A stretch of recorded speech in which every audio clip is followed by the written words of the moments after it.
Continuing to follow that breaking news out of federal court, former Massey Energy CEO Don Blankenship is in fact headed to prison. That sentence just handed down about 30 minutes ago. We've got Eyewitness News reporter Leslie Rubin. She is live now. Leslie, what's the scene outside the courthouse there?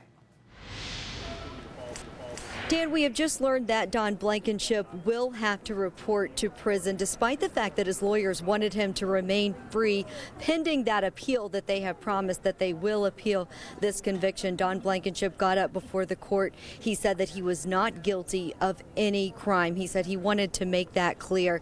I want to listen now into, this is one of the family members of the UBB miners, and she's going to talk to us about this verdict. Changes in this industry, that people in authority will start taking serious these laws. But it could be several weeks or even several months before he is ordered to report to prison. And right now, what prison he will be sentenced to, that is not known. That will be up to the Bureau of Prisons.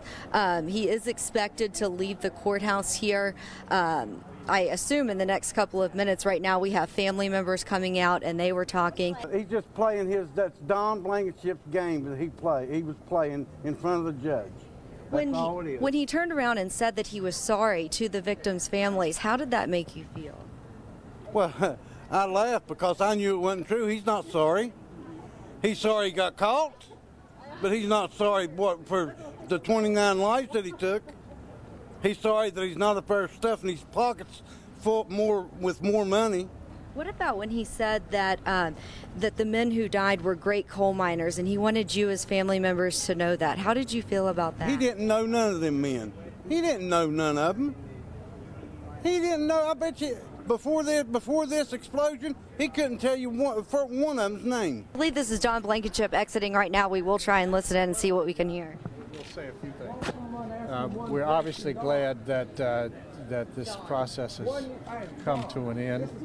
The time has it's been a long time coming, and we're glad to come to the end of it. We're confident that the Court of Appeals will reverse. Don, these family members are very vocal right now. They are not happy. Is there anything that you would like to say to them? Well, just that their coal miners didn't cause the accident, that's all. Did you cause the accident? No, ma'am. How do you feel about these people who are out here right now? What's your feelings towards them? Oh, I feel badly for them. I mean, there's a lot of emotion, you know, and it's understandable. Obviously, emotions are running high out here outside the courtroom. We have several family members who are screaming. They do not believe justice has been served. We do have Homeland Security coming in right now as things could escalate. Blankenship being escorted out right now by Homeland Security, flanked by his legal team, Bill Taylor. Family members are taunting him, following him, screaming as he is being released here. You don't even know their name. Thank you, Judge Berger, for being first. Too bad it wasn't stricter penalty. Don Blankenship. He was just handed a picture of a coal miner who died. He is getting in the car now.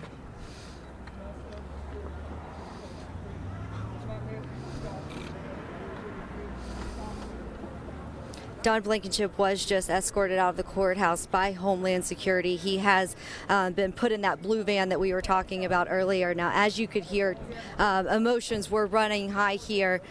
Tommy Davis, I can see, he has also been a very vocal figure in all of this. We can go over here and hear some of the things that he is saying right now. He is one of the ones that did start screaming at Blankenship as he left. It sounds like you've got three maybe. I lost 3 there that day.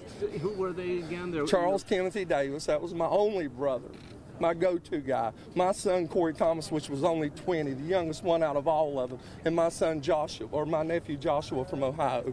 I was talking to my other nephew at the man trip station when it all went down, and this man has no remorse at all. Tommy, what were some of the things that you were yelling as he was speaking? We couldn't really... I want him to know who I was, because out of 6 years, he never approached none of us. He never told us he was sorry for what happened. And he knows he could have done the right thing. All he had to do was make one of them 40 phone calls a day he called checking on production and say shut it down and fix everything, but he refused to do it. We can see you're kind of shaking right now. What's going through you? There's just too much to say. I miss my family. He hugged his, and all he gets is a year, and she done great. She gave him what she could give him. But they need to be stricter, more harsh penalties for people like that who puts greed and money over human life. What did you think when he went up in the court and said that he apologized to you guys? It mean nothing. It didn't mean nothing, and it still won't mean nothing, because like I told him standing right there when he looked at me, he never come to me in 6 years, never come to me, never come to my mom, my dad. It's gone now. They grieved herself to death. He never come and apologized to none of us. He never said nothing. Would it have mattered if he did? Would it have changed your opinion on him? He's still who he is. Where's this frustration come from for you?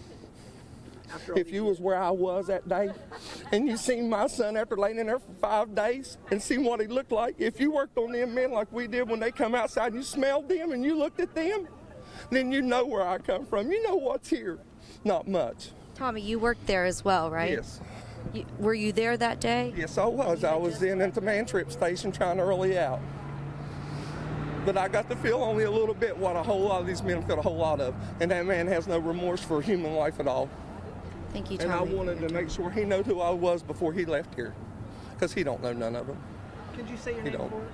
It's Tommy Davis. Thank you. If we can just sneak behind you, sorry. That was Tommy Davis. He did lose 3 family members in the UBB explosion.